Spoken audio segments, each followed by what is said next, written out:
यार चलते चलते इतनी देर हो गई। गांव आने में तो अभी बहुत वक्त है। काश कहीं पानी मिल जाता। ऊपर वाली की मेहर है, अब प्यास से हलक भी सूखने लगा था। वो तेजी से कुएं पर पहुंचा और पानी की बाल्टी कुएं के अंदर फेंकी। अचानक बिजली की रफ्तार से एक लड़की कुएं से अंदर से ऊपर आई और उसे पकड़कर वापस कुएं में ले गए। 4 दिन बाद चारों तरफ घना जंगल, चांदनी रात और खामोशी। ऐसे में 3 लोगों के कदमों की आवाजों से जंगल की शांति भंग हो रही थी। रितेश, मंजी और नितिन। चलते चलते पैर दर्द करने लग गया यार। अब कब आएगा तेरे मामा जी का गांव? अरे बस आने ही वाला होगा, तुम लोग चुपचाप चलते रहो। तभी उन्होंने देखा कि कुछ ही दूरी पर एक घर है। घर से कुछ कदम की दूरी पर एक कुआं है जिसके पास 2 खूबसूरत लड़कियां खड़ी थी। अरे वाह, गांव की हीरोइंस। चलो इनसे पूछते। वो दोनों उनकी तरफ बढ़ने लगे, लेकिन रितेश ने उनका कॉलर पकड़कर पीछे खींच लिया।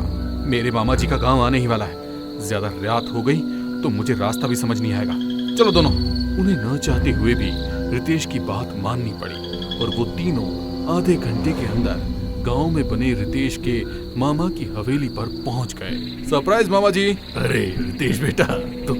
मामा जी काफी डरे हुए लग रहे थे। क्या हुआ मामा जी, आप खुश नहीं लग रहे? बेटा, तुमने सरप्राइज दिया अच्छी बात है, लेकिन जंगल में रात के वक्त आना बिल्कुल भी ठीक नहीं है। अरे मामा जी, जल्दी से खाना लगवाइए, मैं और मेरे दोस्त बहुत भूखे हैं। मामा जी ने उनके लिए खाना लगवाया और तीनों ने मजे से खाना खाया। फिर वो एक बड़े से कमरे में रुक गए। कैसा लगा मेरे मामा का घर? घर तो बहुत अच्छा है। अब कल गांव घूमने चलेंगे। मैं पहली बार किसी गांव आया हूँ। हाँ, क्यों नहीं, तीनों घूमेंगे। अगली सुबह नाश्ते के ठीक बाद ही वो मामा जी की जीप लेकर घूमने निकल गए। उन्होंने गांव घूमने में ही पूरा दिन निकाल दिया और अब सूरज ढल चुका था। चलो अब घर चलते हैं, मुझे तो बहुत तेज भूख लगने लगी है। ये सुनकर नितिन और मंजीत ने एक दूसरे को मुस्कुराते हुए देखा। यार तू चला जा, हम लोग जरा उन लड़कियों को देख कर आते हैं जिनसे तूने कल नहीं मिलने दिया था ना, वो। अरे नालायको, ठीक है चलो जल्दी आना, कहीं मामा जी को पता ना चल जाए। वो दोनों ये सुनकर बहुत खुश हुए। रितेश जीप लेकर हवेली चला गया और वो दोनों पैदल ही जंगल की तरफ निकल गए। थोड़ी देर बाद जब रितेश डिनर करने को बैठा तो मामा जी ने पूछा, अरे रितेश, तुम्हारे दोस्त कहाँ हैं? वो ऐसे ही गांव में घूम रहे हैं, थोड़ी देर में आ जाएंगे। एक बात बताओ बेटा, जब तुम लोग जंगल से आ रहे थे तो तुम्हें कोई घर और कुआं तो नजर नहीं आया ना? हाँ मामा जी, नजर तो आया था। उसके पास 2 लड़कियां भी थी। ये सुनकर मामा जी डर गए और बोले, तुमने उनसे बातचीत तो नहीं की थी ना? नहीं मामा जी, हम तो सीधा हवेली आ गए। क्यों, आप इतना डरे हुए क्यों दिख रहे हैं? करीब 20 साल पहले की बात है। उस घर में एक औरत अपनी 2 बेटियों के साथ रहती थी। उसकी दोनों बेटियां इतनी खूबसूरत थीं कि जो भी उन्हें एक बार देख लेता उन पर मोहित हो जाता। घर में कोई भी मर्द नहीं था, इसलिए उसने अपनी बेटियों को खास नसीहत दी कि वो घर से कभी भी बाहर ना निकले, वरना उनके साथ कुछ भी हो सकता है। लेकिन एक दिन उनकी माँ की तबीयत बिगड़ गई। माँ को बिस्तर से उठने तक की हिम्मत नहीं थी। निहारिका बेटा, माँ अब बहुत समय हो गया आपको इस तरह तड़पते देख। चलिए हम आपको वैद्य जी के पास लेकर चलते हैं। नहीं बेटा, तुमको किसी ने देख लिया तो वो खुद पर काबू नहीं कर पाएगा।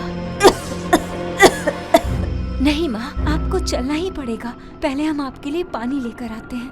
ऐसा कहकर निहारिका ने मटकी उठाई और दोनों बहनें घर से निकल गई। जब वो दोनों बहनें कुएं पर पहुंची तो बदकिस्मती से गांव के 3 आदमी भी उस समय वहां मौजूद थे। उनमें से एक पानी खींच रहा था।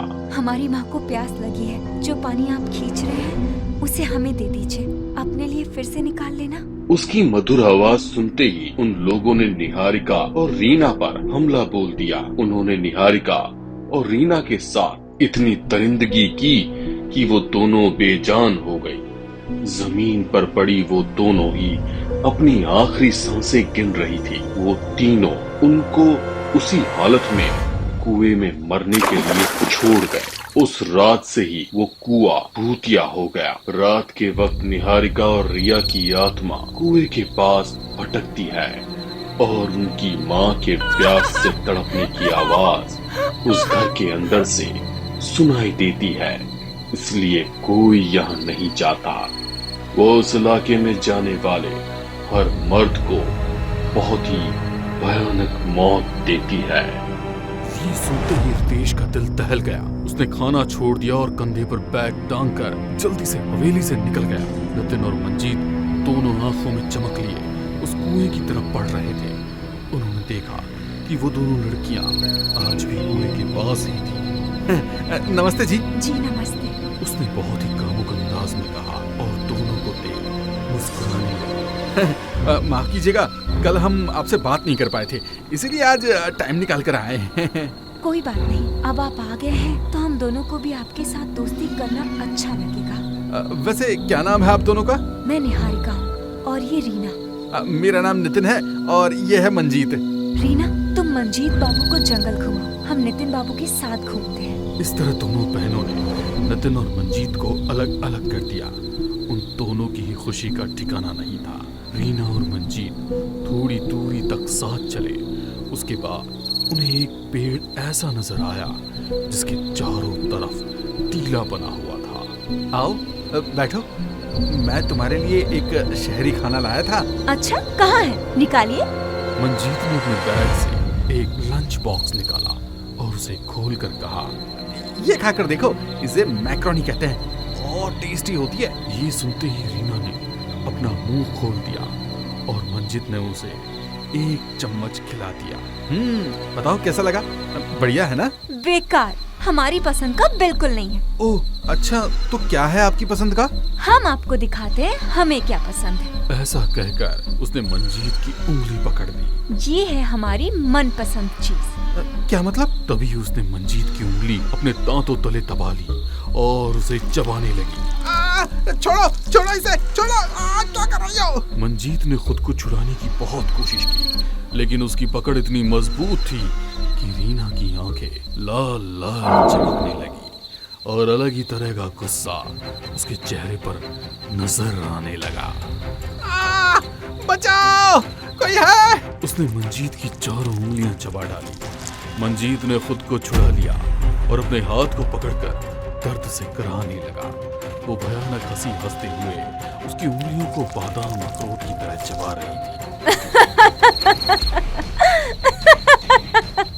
टेस्टी है। मंजीत ने भागने की कोशिश की तो ठोकर लगकर जमीन पर गिर गया। रीना ने उसका पैर पकड़कर घसीटा और उसके सीने में अपना तेज पंजा उतार दिया। अरे मैं तो भूल ही गया, मैं तुम्हारे लिए खाने के लिए कुछ लेकर आया हूँ। मुझे पता है, उसके अंदर मैक्रोनी होगी। तुम्हें कैसे पता? तभी सामने से रीना आती हुई नजर आई। ये क्या दीदी, आपने अभी तक अपना काम नहीं किया? मैंने तो मंजीत को कब का जहन्नुम पहुंचा दिया। क्या क्या क्या क्या क्या, क्या किया तुमने उसके साथ? वो दोनों एक दूसरे को देखकर जोर जोर से हंसने लगी।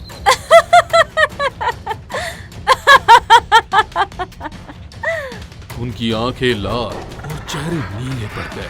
ये देखकर नितिन के माथे पर पसीना छलक आया और उसकी धड़कन ट्रेन के इंजन की तरह तेज तेज चलने लगी। मुझे तो बहुत दिनों बाद कोई शिकार मिला है, फिर तो इसके साथ खेल खेल कर इसको मारेंगे आराम से।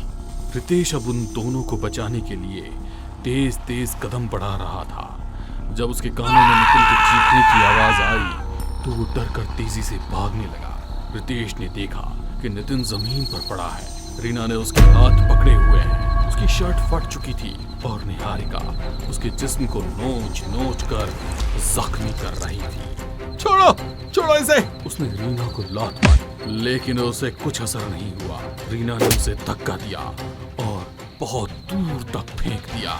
रितेश, बचा ले मुझे, मैं तुझे बचाऊंगा नितिन। रितेश सीधा भागकर उनके घर में घुस गया। जमीन पर उनकी माँ पड़ी पड़ी पानी के लिए तड़प रही थी। उनके सामने ही एक खाली कटोरा रखा था। इनकी जान प्यास लगते हुए निकल गई, इसलिए इनकी आत्मा अभी तक पानी के लिए तरस रही है। उसने अपना बैग उतारा, उसमें साइड में लगी पानी की बोतल निकाली और औरत के सामने रखे कटोरे में पानी डाल दिया। ये लो माँ, पानी पी लो इसे। उसने झट से कटोरा उठाकर पानी पी लिया और अब उसे राहत मिल गई। उस तरफ निहारिका अभी भी नितिन के शरीर के साथ बुरी तरह खेल रही थी। उसने नितिन के सीने में नाखून मारकर एक गहरा जख्म बना दिया और अभी भी उसे कुरेद रही थी। निहारिका, रीना। ये आवाज सुनते ही दोनों शांत हो गई और उन्होंने माँ की तरफ देखा। माँ, आप यहाँ? बेटा, छोड़ दो इन दोनों बच्चों को। क्यों इन्हें मार रही हो? माँ, हमारी और आपकी मौत इन्हीं के जैसे दरिंदों की वजह से हुई है। हम यहाँ आने वाले हर दरिंदे को ऐसे ही मारेंगे। बेटा, जिन्होंने तुम्हारे साथ दुष्कर्म किया था उनको तो तुम मार चुकी हो। अब इनको मारना सही नहीं है। बदले की आग में तुम लोगों ने ये भी नहीं देखा कि तुम्हारी माँ की आत्मा किस हाल में है। इसी बच्चे ने मुझे पानी पिलाकर यहाँ तुम्हारे पास आने लायक बनाया है। अब चलो मेरी बच्चियों, हमारा इस दुनिया से जाने का समय हो गया है। ये सुनकर उन दोनों ने नितिन को छोड़ दिया और अपनी माँ के पास जाकर उनके गले लग गई। उसके बाद तीनों आत्माएं गायब हो गई और कुएं पर लगा शाप हमेशा के लिए खत्म हो गया।